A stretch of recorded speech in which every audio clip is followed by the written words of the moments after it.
বাংলাদেশের সর্বোচ্চ বিদ্যাপীঠ ঢাকা বিশ্ববিদ্যালয়। এই বিশ্ববিদ্যালয়টি সারা বাংলাদেশের শিক্ষা প্রতিষ্ঠানে একটা ভূমিকা রাখে। সারা বাংলাদেশের শিক্ষা প্রতিষ্ঠানগুলো ঢাকা বিশ্ববিদ্যালয়কে অনুসরণ করার চেষ্টা করে।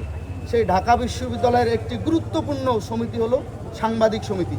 এই সাংবাদিক সমিতির অতীত ইতিহাস খুবই গৌরবোজ্জ্বল এবং এর ইতিহাস ঐতিহ্য এতই সমৃদ্ধ যেটা বাংলাদেশের গণতান্ত্রিক চর্চা অব্যাহত রাখার সংগ্রামে আজীবন যে গণতন্ত্রপন্থী দলগুলো আছে, শিক্ষার্থী সংগঠনগুলো আছে, সেগুলোকে সহযোগিতা করেছে।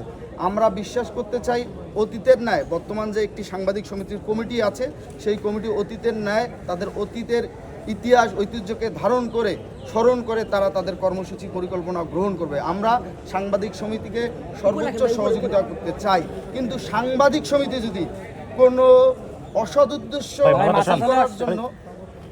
উদ্দেশ্য হাসিল করার জন্য বা তারা যদি অন্য কোনো সংগঠনের ম্যান্ডেট বাস্তবায়ন করার জন্য তারা যদি নিরপেক্ষ ভূমিকা রাখতে না পারে, সেক্ষেত্রে তো আমাদের আসলে করার কিছু নাই। আমরা এখন পর্যন্ত আমরা বলি যে সাংবাদিক সমিতির একটা ইতিহাস আছে, ঐতিহ্য আছে। সেই ইতিহাস ঐতিহ্যকে ধারণ করে তারা সামনের দিকে অগ্রসর হবে। আমরা যেমন সাংবাদিক সমিতির সাথে সর্বোচ্চ সহযোগিতার সম্পর্ক, সহিষ্ণুতার সম্পর্ক রাখতে চাই, তারাও যাতে আমাদের অতীতের ন্যায় আমাদেরকে ভবিষ্যতে গণতান্ত্রিক পন্থায় পথ চলার জন্য সহযোগিতা করে।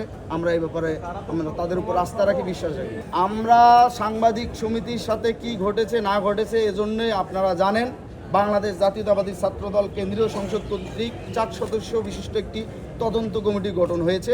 সেই তদন্ত কমিটিতে সেন্ট্রাল ছাত্রদলের 2 জন সহসভাপতি এবং আমার বিশ্ববিদ্যালয় ছাত্রদলের 1 জন সহসভাপতি এবং আমাদের সিনিয়র যুগ্ম সাধারণ সম্পাদক এখানে তদন্ত টিমে আছে এবং সেই তদন্ত চলমান থাকা অবস্থায় আমি আসলে মন্তব্য করলে তদন্তের ব্যত্যয় ঘটবে বলে আমি মনে করি।